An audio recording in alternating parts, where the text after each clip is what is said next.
নমস্কাৰ, এটা নতুন ভিডিঅ'লৈ আপোনালোক সকলোকে পুনৰবাৰ স্বাগতম জনাইছোঁ। আৰু বৰ্তমান মই নিজৰ গাঁৱতে উপস্থিত আছোঁ আৰু কি দেখাবলৈ আহিছোঁ আপোনালোকক দেখাই আছোঁ। তাৰ আগে আগে আপোনালোকক ক'বলৈ ওলাইছোঁ যে বহাগৰ বিহু পালেহি মাত্ৰ আৰু এসপ্তাহ বাকী।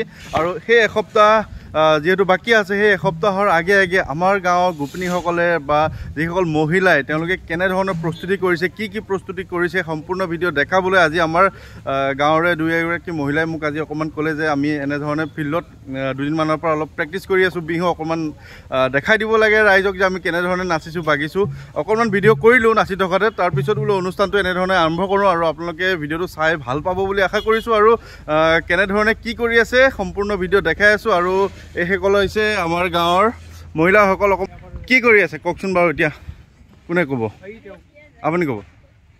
আমি মানে আগন্তুক ৰঙালী বিহুৰ উপলক্ষে আমি বেচৰীয়া সমূহ মহিলা লগ খাই আমি জেং বিহুৰ কাৰণে আমি আজি ভাবিছোঁ আয়োজন কৰিছিলোঁ। কাৰণ যিহেতুকে ৰঙালী বিহুটি ৰঙেৰে উদ্ভাসিত হৈ থাকে সকলোৰে মন, সেইকাৰণে আমি সকলোৱে আজি বহুত দিনৰ পৰা ভাবি আছিলোঁ যে আমি বেচেৰিয়াত এটা জেং বিহুৰ মানে আয়োজন অনুষ্ঠান এভাগ আমি আয়োজন কৰিব লাগে। সেই আমি সকলো মিলি আমি এই অনুষ্ঠান ভাগ আয়োজন কৰিছোঁ। আৰু সেইকাৰণে সকলোৰে মন মানে উৎফুল্লিত হৈ আছে, কাৰণ সকলোৰে নাচিবলৈ মন আছে, ৰঙৰ বিহু ৰঙৰে উপচাবলৈ মন আছে। দেখিছোঁ সকলোৱে একদম ধুনীয়াকৈ সাজি কাচি, বিহুলৈ এসপ্তাহ বাকী, তাৰ আগতে ইমান ধুনীয়াকৈ ডাঙৰ ডাঙৰ ফুট লৈ নাচনীৰ নিচিনাকৈ ৰেডি হৈছে আপোনালোকে। আৰু কওকচোন কেনেকুৱা লাগিছে? প্ৰথমতে তোমাক বিহুৰ শুভেচ্ছা যাচিছোঁ আগতীয়াকৈ। আমি সদায়নো কিমান পাকঘৰত ভাত ৰন্ধা বঢ়া কৰি গতিকে মই গোটেইখিনি মহিলাসকলক লগ ভাবিছোঁ এটা এনেকে জেং বিহু মাৰিম। গতিকে আজি দুদিনমান মাত্ৰ হৈছে, আমি আলোচনা কৰিলোঁ, তেওঁলোকে একদম মানে আয়োজন দিছে, সদায় আমি কৰিম, আমি নাচিম।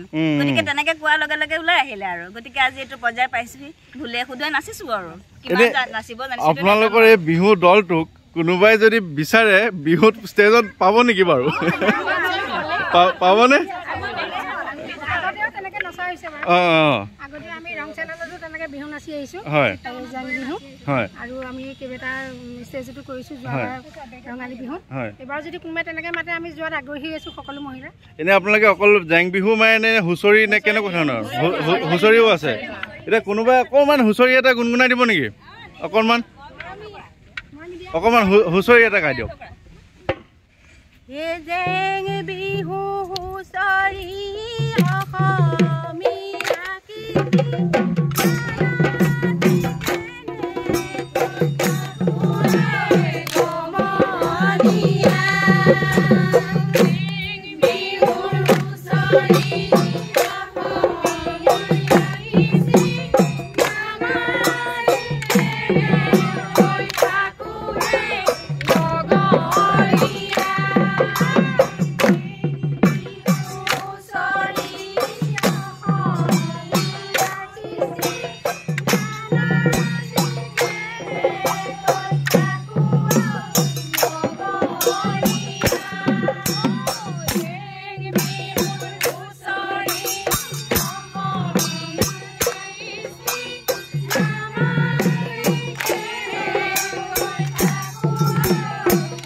ঠিক আছে, হুঁচৰিটো শুনিবাৰ সঁচাকৈ খুব ভাল লাগিল। বিহু বিহু লাগিয়ে গৈছে।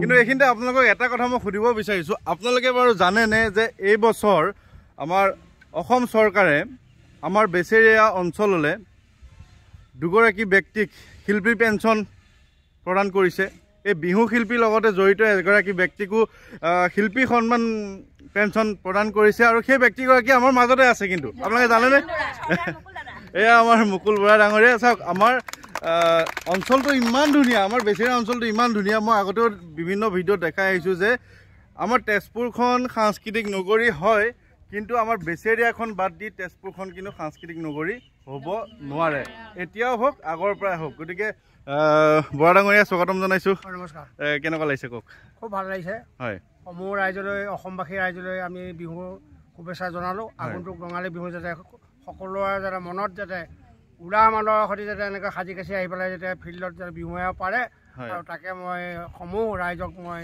এই বাৰ্তা দি পেলাই আজি বিহু আমি প্ৰথম হেৰি কৰিলোঁ অখৰাই ভৰাই আনিলোঁ থোকৈ কলিতা মূৰ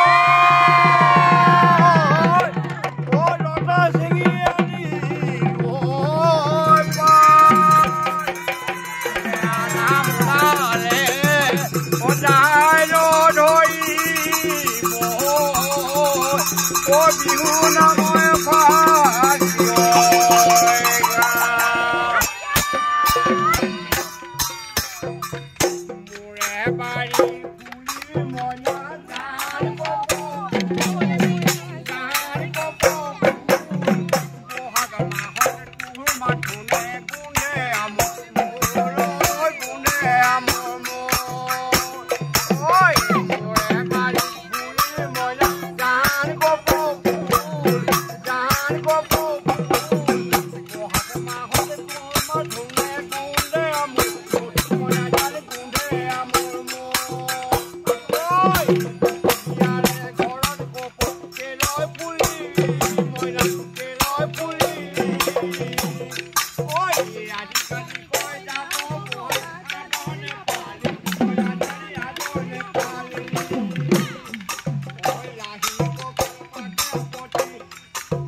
ঠিক আছে ধন্যবাদ জনাইছোঁ বৰা ডাঙৰীয়া আপোনাক আৰু লগতে সকলোকে বহাগ বিহুৰ শুভেচ্ছা জনাইছোঁ আৰু বিহু লাগিছেই ন নে কি কয় লাগিয়ে গৈছে আৰু ন বিহু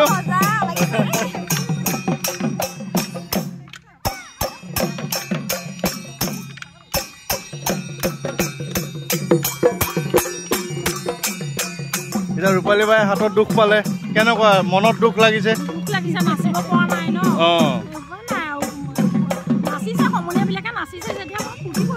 কি ঘটনা হৈছিলে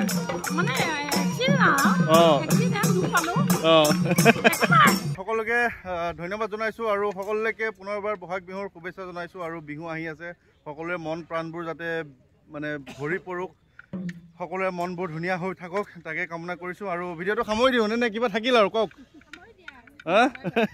ঠিক আছে ভিডিঅ'টো ইমানতে সামৰিছোঁ সকলোকে পুনৰবাৰ ধন্যবাদ জনাইছোঁ বাই বাই